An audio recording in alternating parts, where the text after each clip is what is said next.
Hello friends, welcome to the new episode of my channel. আমি অরিত্র। এখন এই ভিডিওর মধ্যে আমরা কিছু লেটেস্ট আপডেটস নিয়ে কথা বলবো। ভিডিও সবথেকে প্রথম আপডেটটা হচ্ছে শাহিদ কাপুরকে কেন্দ্র করে। তো মে আরগান বলে যে ছবিটা এলো 96 এর যিনি ডিরেক্টর তিনি বানিয়েছিলেন। তো অরবিন্দ স্বামী এবং কার্তি ছিল সেই ছবিটাতে। তো সেই তামিল ফিল্মটা রিমেক করতে চলেছে হিন্দিতে শাহিদ কাপুর, এবং এখানে অরবিন্দ স্বামীর রোলটা করবে হচ্ছে শাহিদ কাপুর এবং ঈশান খাট্টার করবে হচ্ছে কার্তির রোলটা।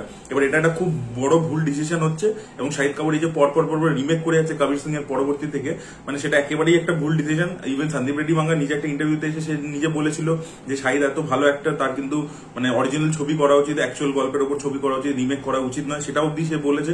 তারপরে শাহিদ কেন একের পর এক করে আছে। এবং মে আরগান এমন একটা ছবি যেটা রিমেক করা যায় না, সব ছবি রিমেক করা যায় না। প্লট সেন্ট্রিক ছবি রিমেক করা অনেক বেশি ইজি। এটা কিন্তু কোনো প্লটের উপর অ্যাজ দাঁড়িয়ে নেই, মোমেন্টস এর উপর দাঁড়িয়ে আছে। সেটাকে রিক্রিয়েট করা খুব ডিফিকাল্ট।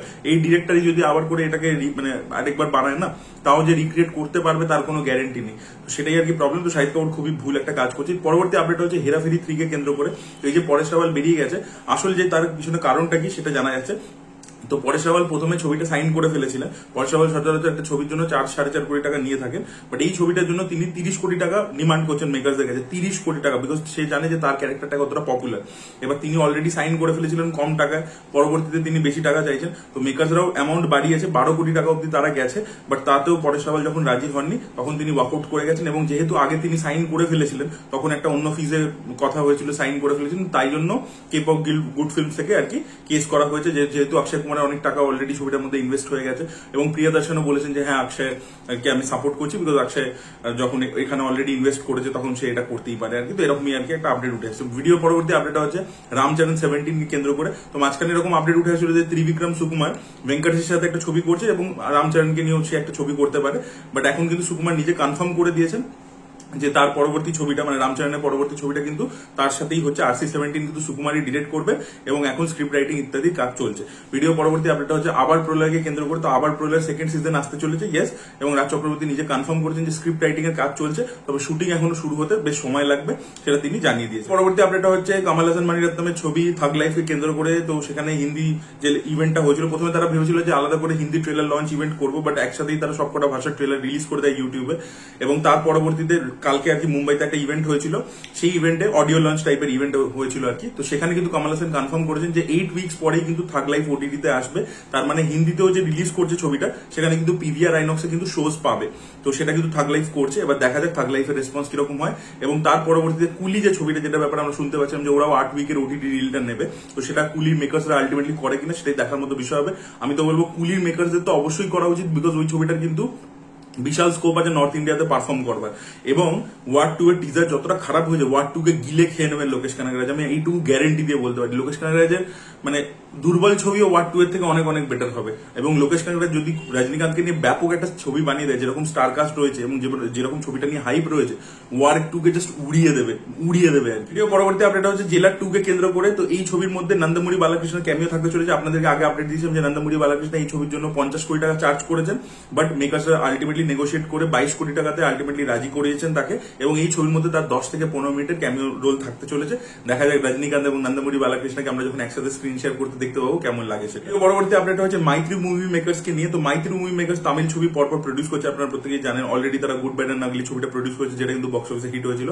এর পরবর্তীতে শোনা যাচ্ছে তেলেগু একজন ডিরেক্টর আছেন যে সারিপোটা শনিবারম বানিয়েছে, তার আগে আন্টে সুন্দরনীকে বানিয়েছে নানিকে নিয়ে, বিবেক আত্রেয়া। তার সে আর কি রজনীকান্তকে একটা গল্প পিচ করেছে। তো রজনীকান্ত তার সাথে কোলাবোরেট করতে পারে একটা ছবির জন্য, যে ছবিটা প্রডিউস করবে মাইত্রি মুভি মেকার্স, এরকম একটা আপডেট উঠে আসছে। আর এছাড়া আপডেট উঠে আসছে যে বিশাল সে একটা ছবি করেছিল ইরুম্বাথিরাই বলে, যেটা রিটার্ন অফ অভিমন্যু বলে দেখবেন ইউটিউবে আছে, খুব পপুলার ছবি আর কি। তো সেই ছবিটার একটা সিকুয়েল নাকি প্ল্যান করছে তারা, সেটাও মাইত্রি মুভি মেকার্স প্রডিউস করবে। বিশালকে আমরা দেখতে পাবো। PS মিত্রন যিনি সর্দার বানিয়েছেন, সর্দার 2 এখন বানিয়েছেন, তো সেই ডিরেক্টরই হিরো বানিয়েছিলেন শিবা কার্তিকেয়ন, তো তিনি ডিরেক্ট করবেন আর কি। মানে তিনি পার্ট 1 এর ডিরেক্টর ছিলেন, তিনি পার্ট 2 টা ডিরেক্ট করবেন। তো এই ছবিটাও কিন্তু খুবই ভালো, এবং PS মিত্রন খুব ভালো ডিরেক্টর। দেখা যাক ছবিটা কিরকম হয়, এবং বিশাল বক্স অফিসে বড়সড় হিট দিতে পারে। পরবর্তী আপডেট হচ্ছে সূর্যা 46 কে কেন্দ্র করে। তো এই ছবির পূজা সেরিমনি হয়ে গেছে, এবং এই ছবির মধ্যে আমরা মামিতা বাইজুকে দেখতে পাবো। আর এছাড়া শোনা যাচ্ছে যে রবিনা টন্ডনও এই ছবির মধ্যে থাকতে চলেছে। ভিডিও পরবর্তী আপডেটটা হচ্ছে সন্দীপ রেড্ডি ভাঙ্গার আপকামিং ছবি স্পিরিট কে কেন্দ্র করে, যেখানে প্রভাস লিড চরিত্র প্লে করছে। কদিন আগে আপডেট উঠে এসেছিল যে দীপিকা পাডুকোন এখানে লিড চরিত্রটা প্লে করবে। তিনি প্রচুর টাকা চার্জও করেছেন, মেকার্সরা রাজিও হয়ে গেছে। বাট এখন শোনা যাচ্ছে Deepika Padukone is out of Spirit, because Sandeep Reddy Vanga তার ওয়ার্কিং প্রসেসটা পছন্দ হয়নি, দুজনের মধ্যে বাওয়াল হয়ে গেছে। এবং আপনারা জানেন Sandeep is so particular about his work, তো সেই জন্য সে দীপিকাকে বাদ দিয়ে দিয়েছে, এখন নতুন হিরোইন খোঁজা হচ্ছে। এই জিনিসটা অ্যানিমালের সময় পরিণীতি চোপড়ার সাথেও হয়েছিল, এবারে দীপিকা পাডুকোনের সাথেও হলো। তো সন্দীপ রেড্ডি বাঙ্গা যতক্ষণ নিজের মনের মতো তার অ্যাক্টররা পারফর্ম করছে না, পুরোপুরি স্যারেন্ডার করছে না, সে ততক্ষণ কাজ মানে তাকে কাজটি করবে না আর কি। এই জিনিসটা আমরা আগেও দেখতে পেয়েছি, এবারও দেখতে পেয়েছি। পরবর্তী আপডেট হচ্ছে মানিরত্নমকে কেন্দ্র করে। তো মানিরত্নম এর পরবর্তীতে নেভিন পলি শেট্টিকে নিয়ে একটা রোমান্টিক ছবি বানাবেন এরকম পরিকল্পনা করেছেন, এবং তিনি একটা ইন্টারভিউতে এই ব্যাপারটা কনফার্মও করেছেন যে তারপরের ছবিটা কিন্তু ইয়াং কোন ট্যালেন্টকে নিয়ে হবে, এটা তিনি জানিয়ে দিয়েছে। ভিডিও পরবর্তী আপডেট হচ্ছে কামাল হাসান 237 কে কেন্দ্র করে যে ছবিটা ডিরেক্ট করবে আনবু আরিবু, যারা কেজিএফ এর অ্যাকশন ডিরেক্টর, তারপরে লিও, বিক্রম, এই ছবিগুলো অ্যাকশন কোরিওগ্রাফার হিসেবে কাজ করছেন, খুবই ট্যালেন্টেড অ্যাকশন ডিরেক্টর। তো তারা আর কি এই ছবিটা ডিরেক্ট করবে। ছবিটা শুরু হয়ে যাচ্ছে, শুটিং হচ্ছে জুন 12 থেকে, এবং 2 মাসের মধ্যে পুরো শুটিংটা কমপ্লিট করা হবে। এই ছবির গল্প কামাল হাসান লিখেছেন। ভিডিও পরবর্তী আপডেট হচ্ছে ধানুষকে কেন্দ্র করে। ধানুষ আবার একটা বায়োপিক করতে চলেছেন। কদিন আগে আমরা শুনেছিলাম যে ইলাইয়ারাজার বায়োপিকটা তিনি করছেন, সেটা কিছু কারণে পোস্টপন্ড হয়েছে। তো এখন তিনি আরো একটা বায়োপিক করতে চলেছেন, এটা হিন্দি ছবি হবে, টি সিরিজ প্রডিউস করছে ছবিটাকে।